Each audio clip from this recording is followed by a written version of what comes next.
भक्तों, पूज्य गुरुजी ने अभी अपनी 2 दिन पहले की कथा में एक ऐसा विशेष उपाय बताया है जो उन्होंने आज तक अपनी किसी भी कथा में नहीं बताया। पूज्य गुरुजी ने कहा कि जब आपके हाथ तंग चल रहे हो, जब रुपए पैसे कहीं से प्राप्त ही ना हो पा रहे हो, जीवन में चारों तरफ से सिर्फ और सिर्फ परेशानियां आ गई हो, उनसे बाहर निकलने का कोई रास्ता ना दिखाई पड़ रहा हो, व्यापार फैक्ट्री, नौकरी दुकान या कुछ भी ना चल रहा हो, चारों तरफ से नुकसान ही नुकसान हो रहा हो, तो आपको यह एक उपाय सिर्फ 1 दिन कर लेना है। और गुरुजी ने कहा कि आप कुछ ही दिनों में देखेंगे कि आपके जीवन में कितना बड़ा चमत्कार हुआ है।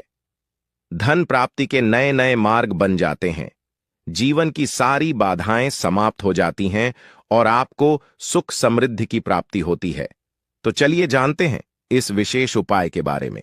लेकिन उससे पहले एक है, अगर आप चैनल पर नए हैं तो कृपया चैनल को सब्सक्राइब अवश्य कर लें और कमेंट बॉक्स में जय माता लक्ष्मी अवश्य लिखें। मां लक्ष्मी आपकी इस वीडियो को जो भी मनुष्य पूरा देखे, उसकी सारी मनोकामनाएं पूरी कर देना, उसकी झोली खुशियों से भर देना। भक्तों, क्या आप जानते हैं कि आपके पैरों की चप्पल भी आपके जीवन का भाग्य बदल सकती है? घर में सुख शांति और बरकत लाने में हमारे आसपास की हर चीज का बड़ा महत्व है। हिंदू सनातन ज्योतिष शास्त्र के अनुसार हमारे जीवन पर उन वस्तुओं का गहरा प्रभाव पड़ता है जिनका संबंध हमारे ग्रहों से होता है। इसलिए घर की हर चीज को सही जगह पर रखना और उसके महत्व को समझना बेहद जरूरी है। आज हम बात करेंगे पैरों में पहनने वाले चप्पल की। यह हमारे रोजमर्रा के जीवन का अहम हिस्सा है, लेकिन क्या आप जानते हैं कि यह आपकी किस्मत को भी प्रभावित कर सकती है? सही तरीके से रखी गई चप्पलें घर में सुख और समृद्धि लाती हैं, जबकि लापरवाही से रखी गई चप्पलें दुर्भाग्य और आर्थिक परेशानियों का कारण बन सकती हैं। भक्तों, कहा जाता है कि किसी इंसान की चप्पल देखकर उसकी आर्थिक और सामाजिक स्थिति का अंदाजा लगाया जा सकता है। सही आदतें और चप्पलों की देखभाल न सिर्फ आपके भाग्य को संवार सकती हैं, बल्कि जीवन को और भी सुखद बना सकती हैं। तो आइए जानते हैं उन महत्वपूर्ण बातों के बारे में जो चप्पलों से जुड़ी हैं और जिन पर ध्यान देना बेहद जरूरी है। लेकिन उससे पहले अगर आप चाहते हैं कि मां लक्ष्मी का आशीर्वाद हमेशा आपके साथ रहे, तो इस वीडियो को लाइक करें, चैनल को सब्सक्राइब करें और कमेंट बॉक्स में जय मां लक्ष्मी हम पर और हमारे परिवार पर कृपा करें, हमारे दुख दूर करें, जरूर लिखें। नंबर 1, टूटी या पुरानी चप्पलें। आपने अक्सर देखा होगा कि कई लोगों के घर में टूटी हुई या बहुत पुरानी चप्पलें पड़ी रहती हैं। लोग इन्हें ठीक करवाने या फेंकने में देर कर देते हैं, लेकिन ऐसी चप्पलें घर में अशांति और नकारात्मक ऊर्जा का कारण बनती हैं। इसीलिए अगर आपकी कोई चप्पल टूट जाए या बेकार हो जाए तो उसे तुरंत घर से हटा दें। नंबर 2, मुख्य द्वार पर जूते चप्पल ना रखें। मुख्य द्वार घर का सबसे महत्वपूर्ण स्थान होता है, जहां से मां लक्ष्मी का आगमन होता है।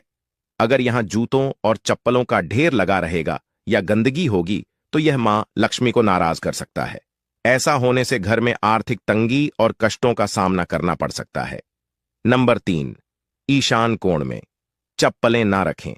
घर के उत्तर पूर्व कोने को ईशान कोण कहा जाता है और इसे बेहद पवित्र माना गया है। इस दिशा में भगवान का वास होता है। अगर आप इस दिशा में जूते या चप्पल रखते हैं तो यह अशुभ माना जाता है। इससे घर में नकारात्मक ऊर्जा फैलती है और दरिद्रता का वास हो सकता है। नंबर 4, चप्पलें सही तरीके से रखें। अक्सर लोग चप्पल उतारते समय उन्हें ऐसे ही फेंक देते हैं, जिससे एक चप्पल दूसरी के ऊपर आ जाती है। यह एक अशुभ संकेत माना जाता है। ऐसा करने से नकारात्मक ऊर्जा का प्रभाव बढ़ा सकता है। इसलिए जब भी चप्पल उतारे, उन्हें सही तरीके से और व्यवस्थित रूप से रखें। इन छोटी छोटी बातों का ध्यान रखकर आप अपने घर में सुख शांति और समृद्धि को बनाए रख सकते हैं। यह बातें न केवल आपके जीवन को बेहतर बनाती हैं, बल्कि आपके आसपास के माहौल को भी सकारात्मक बनाती हैं। ध्यान रखें, छोटी छोटी आदतें बड़े बदलाव ला सकती हैं। अगर आपकी चप्पल उलटी हो या दूसरी चप्पल पर पड़ी हो तो यह बीमारियों का संकेत माना जाता है। इसीलिए अगर कोई चप्पल उलटी दिखे तो उसे तुरंत सीधा कर दें और अपनी चप्पल को कभी भी उलटा ना छोड़े। नंबर 5, घर में चप्पल को दहलीज पर खड़ा करके न रखें। कई लोग चप्पल को सुखाने के लिए दहलीज पर रख देते हैं, लेकिन ऐसा करना अशुभ माना जाता है। इससे घर में नकारात्मक ऊर्जा उत्पन्न होती है और बरकत खत्म हो जाती है। दहलीज को घर के प्रवेश का महत्वपूर्ण स्थान माना गया है, जिसे साफ सुथरा रखना जरूरी है। जब चप्पल या जूते दहलीज पर रखे जाते हैं तो यह न केवल घर की सुंदरता को प्रभावित करता है, बल्कि देवी देवताओं की कृपा को भी दूर कर सकता है।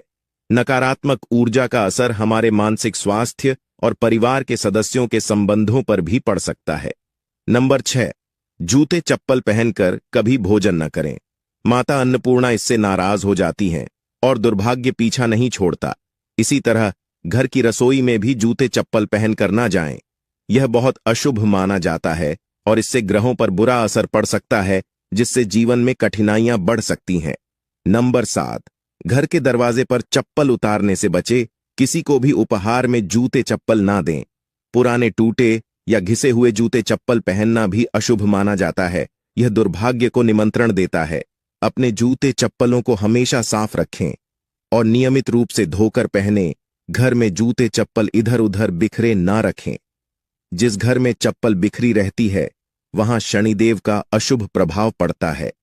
नंबर 8, अगर आप शनिदेव की कृपा पाना चाहते हैं तो शुभ कार्य के लिए जाते समय या घर से बाहर निकलते समय फटे हुए जूते चप्पल कभी ना पहने। ऐसा माना जाता है कि फटे या टूटे हुए जूते चप्पल पहनने से कार्य में रुकावट आ सकती है।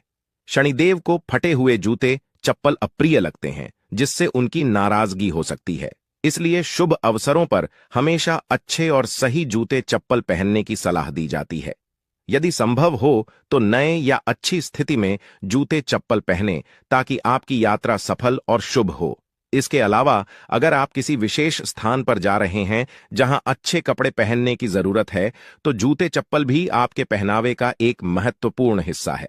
नंबर 9, शनिवार के दिन जूते चप्पलों का दान करना शुभ माना जाता है। खास तौर पर चमड़े से बने जूते चप्पल शनिवार को दान करने से शनिदेव प्रसन्न होते हैं।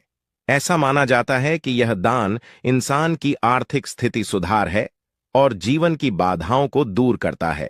अलावा दान करने से इंसान के पाप कम होते हैं और पुण्य में वृद्धि होती है।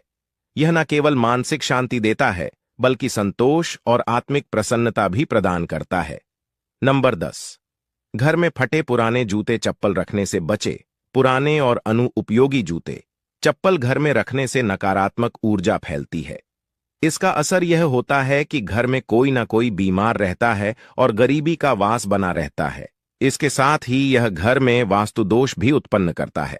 ऐसे जूते चप्पलों को या तो घर से बाहर निकाल दें या किसी जरूरतमंद को दान कर दें। नंबर 11, जिन लोगों की कुंडली में शनि ग्रह भारी होता है या जिनकी ग्रह दशा में शनि की 7.5 चल रही होती है, उनके लिए यह उपाय विशेष लाभकारी हो सकते हैं। उन्हें मंगलवार, शनिवार और ग्रहण के दिन जूते चप्पल खरीदने से परहेज करना चाहिए। अमावस्या के दिन भी जूते चप्पल ना खरीदें, क्योंकि ऐसा करना जीवन में नकारात्मक ऊर्जा और समस्याओं को आकर्षित कर सकता है। नंबर 12, किसी और इंसान की चप्पल पहनने से बचे। घर के सदस्यों की चप्पल इस्तेमाल करना सामान्य है, लेकिन बाहरी इंसान की चप्पल पहनने से आपको उनके दुर्भाग्य और संघर्षों का सामना करना पड़ सकता है। यह आदत अशुभ मानी जाती है और इसे हमेशा टालना चाहिए। नंबर 13, शनि देव को प्रसन्न करने का एक आसान तरीका है। शनिवार को काले जूते पहनकर हनुमान मंदिर जाएं। मंदिर के बाहर जूते उतारकर हनुमान जी के दर्शन करें और प्रार्थना के बाद उन जूतों को वहीं छोड़ दें। यह जूते किसी जरूरतमंद के काम आएंगे, जिससे शनिदेव और बजरंग बली प्रसन्न होंगे। यह उपाय आपके जीवन की कठिनाइयों को दूर कर घर में सुख समृद्धि लाएगा। नंबर 14, अन्न और धन के भंडार वाले स्थान को पवित्र रखें। जहां घर का अनाज या धन रखा हो, वहां जूते चप्पल पहनकर कभी ना जाए। ऐसा करना अशुभ माना जाता है और इससे धन हानि या अन्य की बर्बादी हो सकती है। इन स्थानों को साफ सुथरा और जूते चप्पल रहित रखना बेहद जरूरी है। नंबर 15, पुराने और अनुपयोगी जूतों का उपाय। शनिवार के दिन अपने किसी पुराने या अनुपयोगी जूते पहनकर किसी चौराहे पर जाएं। वहां जूते उतारकर प्रार्थना करें कि आपकी धन संबंधी सभी समस्याएं इन जूतों के साथ समाप्त हो जाएं। प्रार्थना के बाद उन जूतों को वहीं छोड़कर घर लौट आए। यह उपाय आपके घर में बरकत और आर्थिक समृद्धि लाने में सहायक हो सकता है। आपके अन्न और धन के भंडार हमेशा भरे रहेंगे। भक्तों, घर के मंदिर में जो एक लोटा जल रखा जाता है, उसका क्या करें? घर के मंदिर का लोटा कैसा हो, पीतल का हो, तांबे का हो, और घर के मंदिर में जो एक लोटा जल रखा होता है, उस जल का हम क्या करें? कुछ लोग करते हैं गलती और बाद में पछताते हैं। ऐसी गलती आप कभी मत करना, नहीं तो कंगाल हो जाओगे, बर्बाद हो जाओगे। घर के मंदिर में एक लोटा जल ऐसे कभी मत रखना। साथ ही जानिए दीपक घर में कौन से पदार्थ का रखना चाहिए, तांबे का, लोहे का, पीतल का, कांसे या फिर स्टील का, कांच का या फिर माटी का। कुछ लोग घर में रखते हैं गलत दीपक और घर हो जाता है बर्बाद। इस पदार्थ का दीपक तो हम भी नहीं रखते। और जानिए दीपक की लौ कच्चे कलावे से बनाए या रुई से या फिर सूती हाथ में बंधने वाले कलावे से कुछ लोग करते हैं, भयंकर गलती लग जाता है। पितृदोष, शनि दोष काल, सर्प दोष, मंगल दोष, भयंकर से भयंकर गरीबी का दोष भी लग जाता है। भक्तों, कुछ लोग यहां पर ऐसे भी होंगे जो इस वीडियो को बीच में ही छोड़ देंगे। अगर इस वीडियो को आपको छोड़ना ही है तो अभी छोड़ देना, परंतु लक्ष्मी जी मां का अपमान मत करना वीडियो को अधूरा छोड़कर। इसलिए आपको घर के मुख्य द्वार पर जल कैसे छिड़कना है, इस कार्य विधि को पूरा ही देखें। आधा अधूरा देखने से समझ लेना आप मां लक्ष्मी का अपमान कर रहे हैं। भक्तों, बहुत समय से आप लोगों के प्रश्न आ रहे हैं कि मुख्य द्वार पर जल छिड़कने का सही समय क्या होता है और सही विधि क्या होती है। किस समय हमें जल छिड़कना चाहिए और क्या मुख्य द्वार पर जल छिड़कने के लिए स्नान करना आवश्यक है या बिना स्नान किए भी मुख्य द्वार पर जल का छिड़काव किया जा सकता है। झाड़ू लगाने से पहले या फिर झाड़ू लगाने के बाद जल छिड़कना चाहिए। और एक और प्रश्न आया है कि क्या पीरियड्स में हम अपने घर के मुख्य द्वार पर जल का छिड़काव कर सकते हैं या मुख्य द्वार पर दीपक दान कर सकते हैं। और जल से ही जुड़ा हुआ एक और प्रश्न है आपका के घर के मंदिर में जो प्रतिदिन हम एक लोटा जल रखते हैं, उस जल का हमें क्या करना चाहिए, किस प्रकार प्रयोग करना चाहिए, क्या हम उसे खाने में प्रयोग कर सकते हैं या फिर हम किसी पौधे में डाल सकते हैं, उस जल का उपयोग किस प्रकार से होना चाहिए। और कुछ लोगों का कहना यह है कि जब हम मुख्य द्वार पर जल छिड़क हैं तो घर के अंदर की तरफ से जल छिड़क या घर के बाहर की तरफ से जल का छिड़काव करें। इसके बारे में कई लोग शंका में हैं। आज यह शंका भी दूर हो जाएगी। और मुख्य द्वार पर जल छिड़कने से संबंधित आपका अगला प्रश्न है कि कई ऐसे लोग हैं जो कि फ्लैट में रहते हैं, कुछ ऐसे लोग हैं जो किराए के मकान में रहते हैं, एक ही कमरे में रहते हैं, तो उन्हें अपने घर पर मुख्य द्वार पर दीपदान किस प्रकार से करना चाहिए, जल कहां छिड़कना चाहिए, मतलब वह इस जगह को मुख्य द्वार मानकर वहां पर मुख्य द्वार से जुड़े हुए उपाय करें। तो आज की वीडियो पूरी तरह से आपके प्रश्नों पर ही आधारित है। मुख्य द्वार पर जल छिड़कने का सही समय क्या होता है और सही विधि क्या होती है। तो देखिए, अगर आप मुख्य द्वार पर जल छिड़क हैं तो आपको ध्यान रखना है कि जल आप एक दिन पहले ही मतलब रात को सोने से पहले एक पात्र में, कोई भी आप पात्र ले सकते हैं, जैसे कि आप एक तांबे का भी पात्र ले सकते हैं। तांबे का ना हो तो आप पीतल का ले सकते हैं, स्टील का ले सकते हैं, चांदी का ले सकते हैं, जो भी पात्र आपके पास उपलब्ध हो। एक लोटे में थोड़ा सा गंगा जल डाल दीजिए और उसके ऊपर शुद्ध जल भर दीजिए। और हां, गंगा जल ना हो तो भी परेशान होने की आवश्यकता नहीं है।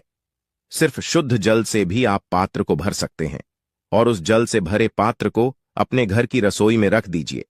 अब जैसे कि आप अगले दिन सुबह उठकर इस जल का छिड़काव अपने घर के मुख्य द्वार पर करेंगे।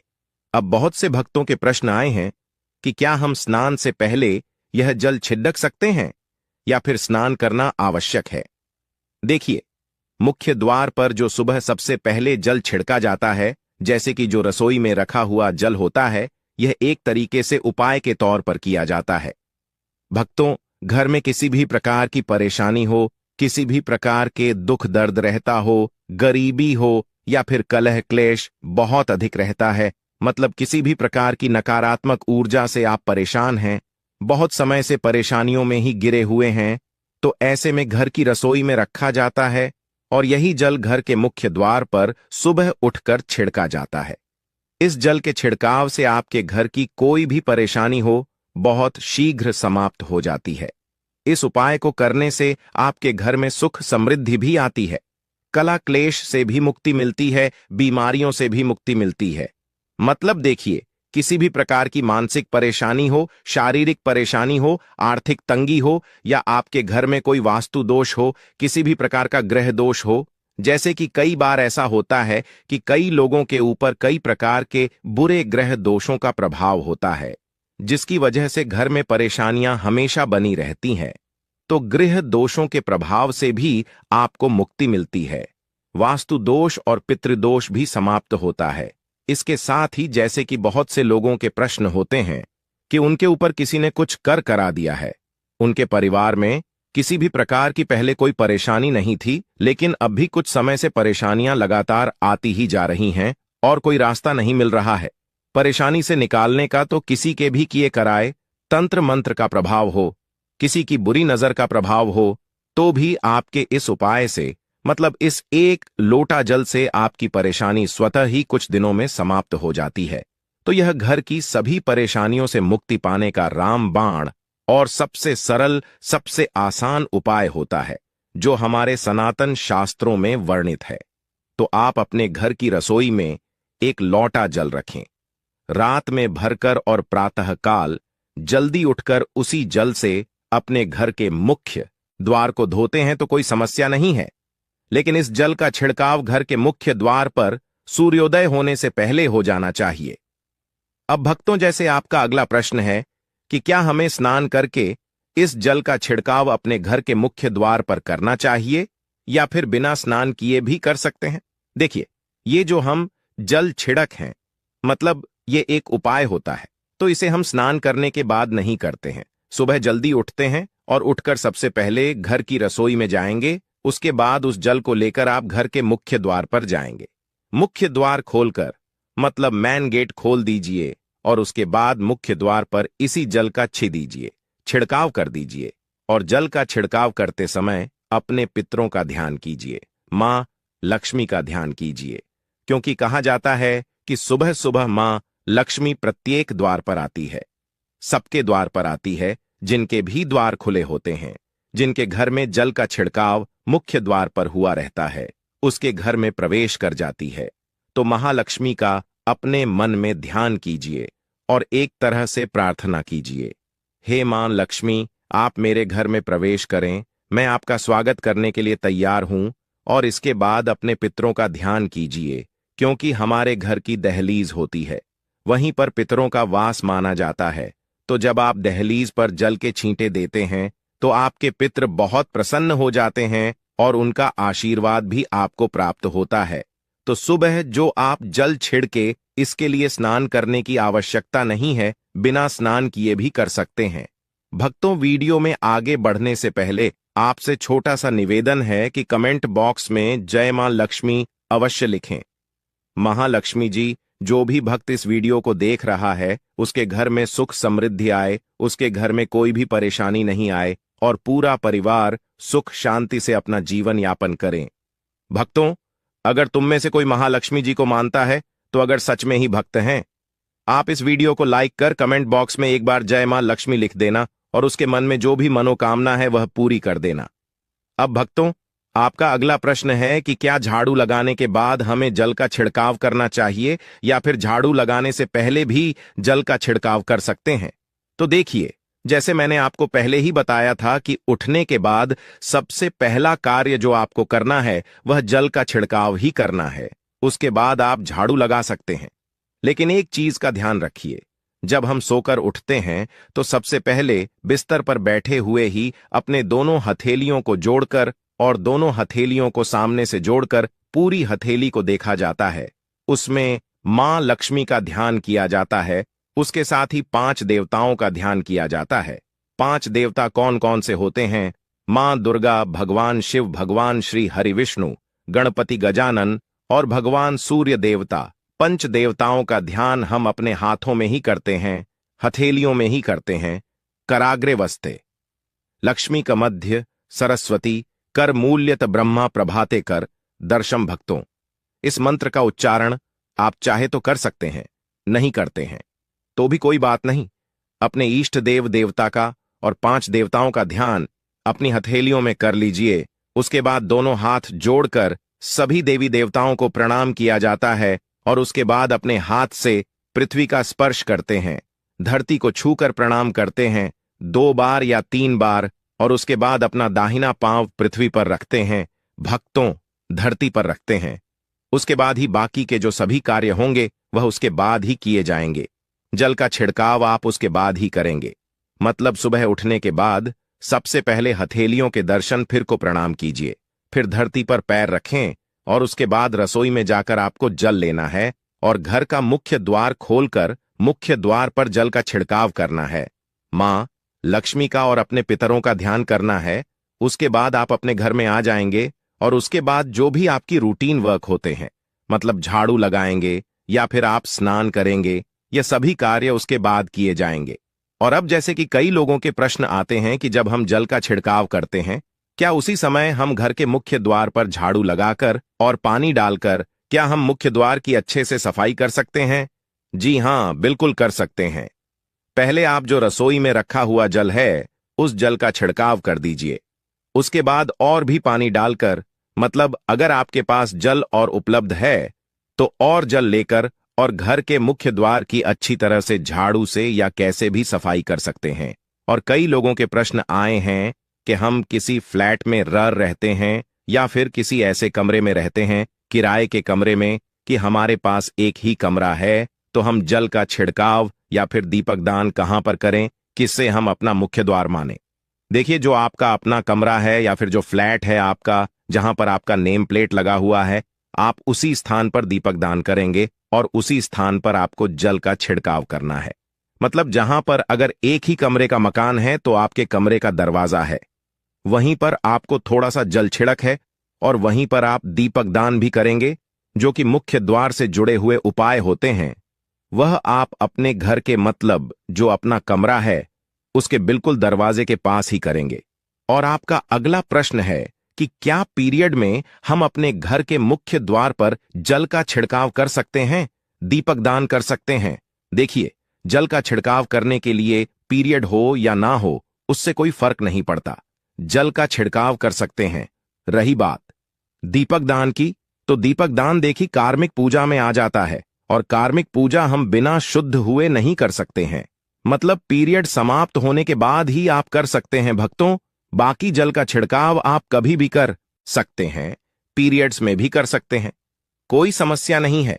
और अब आपका प्रश्न है कि क्या घर के मंदिर में जो हम जल रखते हैं क्या वह रखना जरूरी है, और अगर हम रखते हैं तो उस जल का क्या करें? देखिए, घर के मंदिर में जल रखना बहुत आवश्यक है। जल एक ऐसी चीज होती है जिसमें सभी प्रकार की जो ऊर्जा होती है ऑब्जर्व हो जाती है।